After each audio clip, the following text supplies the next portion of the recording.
Күп тел белү бер йозакка ачкычларында күп икән дигән сүз. Бу француз философы, мәгърифәтче, тарихчы һәм публицист Вольтер сүзләре. Исәнмесез, бу белем дөньясы. Бүген безнең тапшыруда. Үсеш өчен ярты миллион билингваль укытуга нинди балалар бакчалары грантлар тоткан? Менә шушы 10 бакчаның грант иясе булуы, әлбәттә, ул елның иң төп вакыйгасының берсе дип әйтергә була. Бәйрәмгәчә демо-имтиханнар ни өчен кирәк? Мы сегодня хотим показать изучение родных языков, изучение предметов, обучение на родных языках. Это очень ценный, скажем, опыт. Эш пешмак иң яхшысы, хәлмәтлеләр Мәскәү кешеләрен гаҗәпләндерде.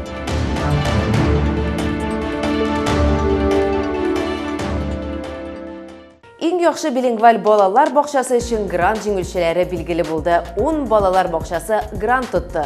Бәйгедә катнашучылар саны 5 тапкырга күбрәк булды.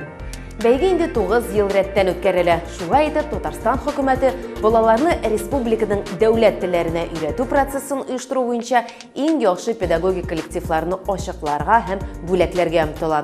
Һәм дә мәктәпкәчә яшьтәге балаларга билингваль белем бирүне популярлаштырырга кирәк икәнен күздә тота. Бу вакыт эчендә республиканың 218 балалар бакчасы грантка ия булды. Бәйгене Татарстан мәгариф һәм фән министрлыгы оештырды. Глена Сибулина грант турында тулырак киләсе репортажда сөйләп бетер.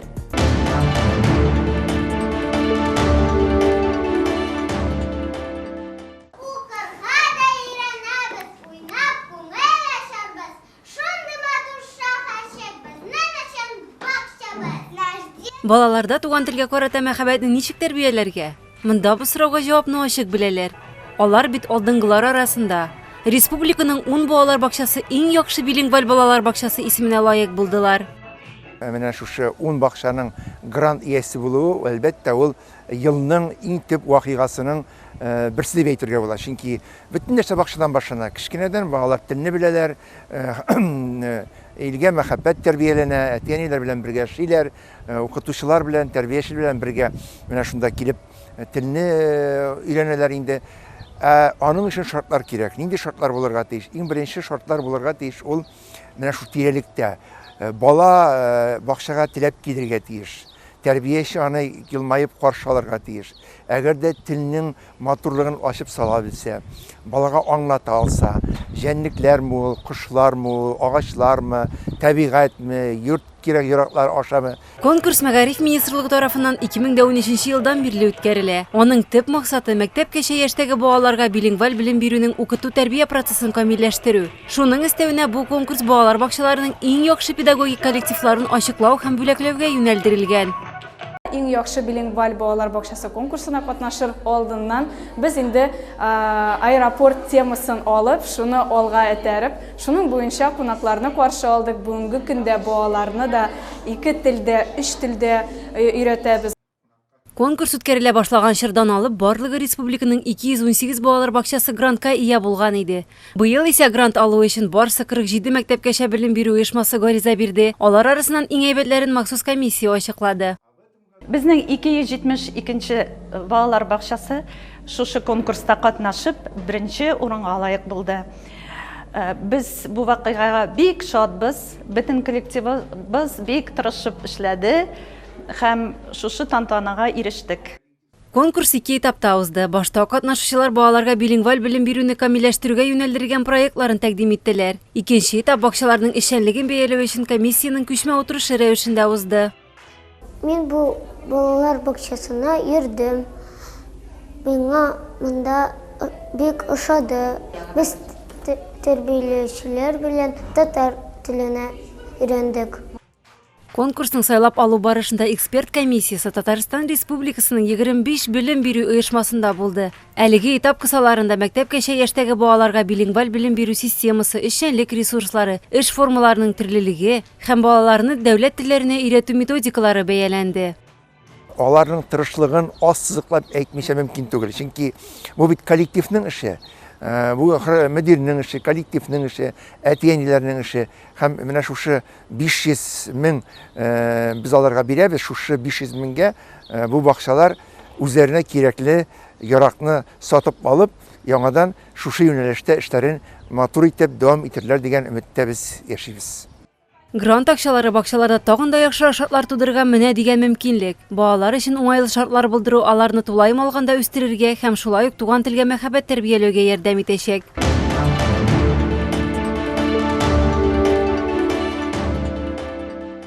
Билингваль һәм полилингваль оешмаларда уку процессы белән танышырга Татарстанга рәсми делегацияләр еш килә. Милли төбәкләрдә яшәүче хезмәттәшләр өчен бу тәҗрибә аеруча кызыклы. Бу юлы да Казанның белем бирү оешмаларына Саха Республикасы, Ямал-Ненец һәм Ханты-Манси автономияле округ вәкилләре килде. Делегатлар адымнар комплексын карап чыктылар. Нәтиҗә итеп, ике регион арасында килешү төзелде. Хезмәттәшлек планнары, шулай ук ЮНЕСКО вәкилләренең полилингваль мәктәп турында фикерләре буенча безнең материалда.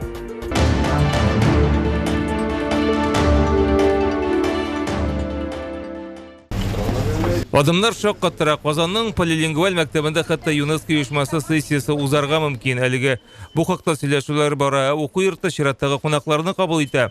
Бу юлы Саха Республикасы башлыгы Айсын Николаев һәм ЮНЕСКО эшләре белән Россия Федерациясе комиссиясе җаваплы сәркатибе Григорий Орджоникидзе өчен махсус экскурсия оештырдылар. Нам вообще проект был инициирован для того, чтобы прежде всего... Кунаклар мәктәптә дәресләр барышы һәм уку йортындагы шартлар белән таныша. Әлбәттә, үрнәк буларда юнәлешләр шактый. Кунакларын Татарстан Дәүләт Советы рәисе урынбасары Татьяна Ларионова һәм республиканың мәгариф һәм фән министры Илсур Хадиуллин озатып бирә. Шунда ук сорауларга да җавап бирәләр. Здесь заложена глубокая философия. Адымдар комплексы бүген Татарстан күләмендә генә түгел, Россия киңлекләрендә дә зур кызыксыну уята. Монда бөтен нәрсә уйлап эшләнелгән һәм аның шундый булуында Татарстанның беренче президенты Минтимер Шәймиевның өлеше зур ди Татьяна Ларионова. Душу, сердце, всего себя, конечно, вложил в это. Ул әлеге проектка үзенең бөтен көчен һәм җанын кертте. Без концепция хакында сөйләшкәндә ул әйтте, безнең мәктәп белемгә һәм килешүгә юл дигән иде. Мин шул сүзләрне язып куйдым. Бүген мәктәптә 3000 бала белем ала, айрым фәннәрне. Мәктәптә инглиз телендә укыталар, 3нче сыйныфтан музыка һәм технология, 7нче сыйныфтан биология, география һәм математика. Комплекс балаларга конкурентлы белем бирү генә түгел, республиканың дәүләт телләренә сакчыл караш тәрбияләү өчен дә юнәлдерелгән. Как вы знаете, у нас два комплекса в Челнах, то есть в Елабуге и в Казани. Мы сегодня хотим показать изучение... Билгеле булганча бездә мондый ике комплекс бар. Алабугада һәм Казанда. Бүген без туган телдә ничек укытуыбызны күрсәтәчәкбез. Бу тәҗрибә чит төбәкләрдә бик зур кызыксыну уята. Комплекста 480 урынлык төзекләндерелгән башлангыч мәктәп, балалар бакчалары керә, барлык биналар да ел дәвамында файдалануга тапшырылды. Хәзер шулай ук шәһәр читендәге өстәмә белем бирү үзәге төзелә. Ул якын айларда файдалануга тапшырылачак. У нас давние дружественные связи с Якутской республикой. К нам они приезжают, изучение языков, а мы обсуждаем... Безнең Саха Республикасы белән инде килешү күптән төзелгән. Бүген эшнең ничек барганын алар үз күзләре белән күрә. Моннан тыш ЮНЕСКО вәкилләре киләсе елда сессия үткәрергә уйлый. Ничек кенә булмасын, безнең бүген биредә иң югары чараларны кабул итү мөмкинлеге бар. Кунаклар күп функциялы спорт залын, бассейнны, иҗади өстәханәләрне, фәнни лабораторияларны, видео һәм тавыш яздыру студиясын һәм китапхананы карап чыкты. Саха Республикасы башлыгы Айсын Николаев Татарстанның полилингваль белем бирү өлкәсендәге тәҗрибәсен югары бәяләде һәм Татарстанның бу компетенцияләрен башка төбәкләрдә куллана алачагына ышаныч белдерде. ЮНЕСКО вәкилләре исә биредә киләсе елда оешманың 45нче сессиясын уздыру турында сөйләшүләр алып бара.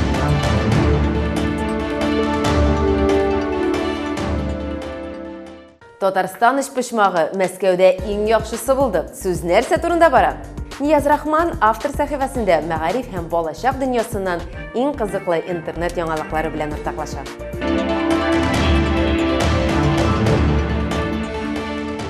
Сәлам дуслар, көтеп алган сабан туйлары җитте.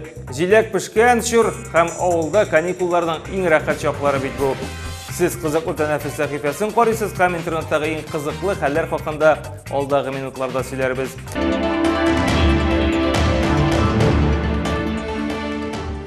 12 июнь көнне быел икеләтә бәйрәм булды.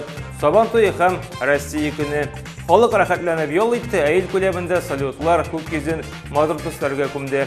Татарстан президенті Рустам Минниханов өзінің Instagram бетіне қызыклы язма кіртті. Россия күні білән еш олып барушы ислам таныштыра. Молай бек ұста сөйлей, русша ғана түгіл, хәтта татарша да бек шәб алып бара.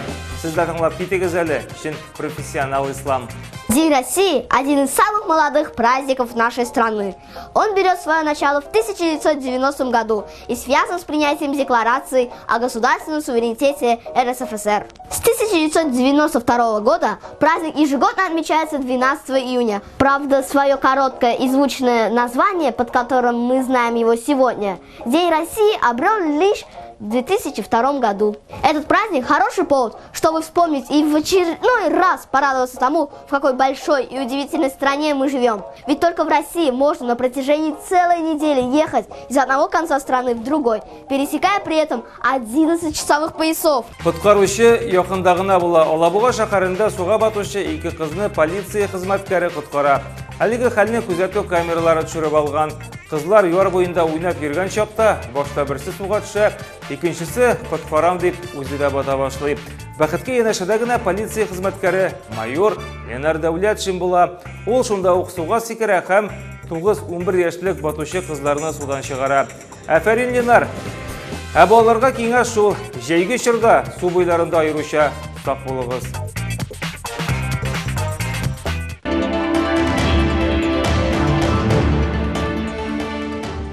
Құтқарушыларға да yol керек. Тагил шақарында янгын сөндірушілер іш біткеш ойнарға ярый деген қағида бойынша яшай ақырысы.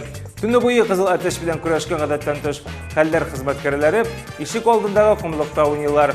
Балар күрәсің ойыншықларын ұнтып қалдырған бұла. Жеті құтқарушыларының құмлықтағы ойынлары интернетқа ләгәп. Біраз ғына yol алу стрессіні бітіру үшін мінә деген ұсылды язманы қараушылар. Что, поиграл, Сережка? Поиграли мы немножко. Приходил Сережка, поиграли мы немножко. 14 яшьлек инвалид спортчы кыз үйден қашқан. Йөгерү буенча Россия бәйгеләрендә җиңүче Ирина Букрееваны мондый адымга әти-әнисенең протез алудан баш тартуы этәрә. Кыз Олимпия уеннары һәм тренерлык карьерасы турында хыяллана икән.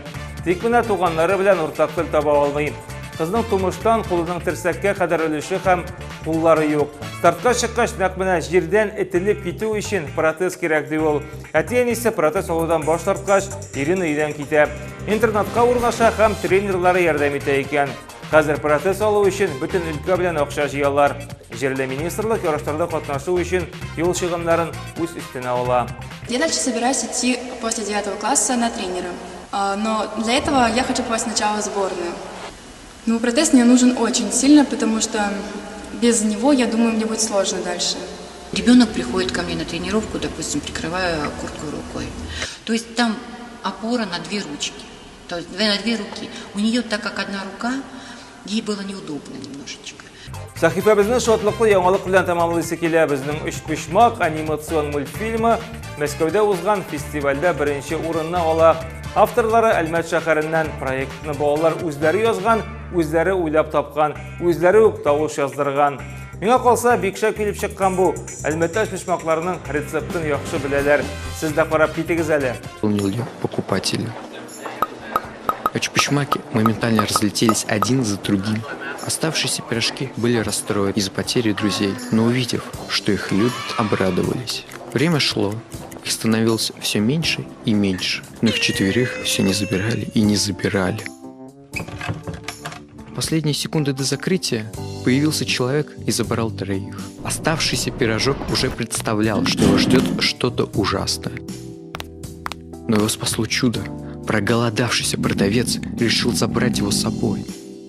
И они оба остались счастливы. Бу атна менә шундый яңалыклар алып килде. Сез дә актив булыгыз һәм иң мөһиме, үз-үзегезгә ышаныгыз. Очрашырбыз.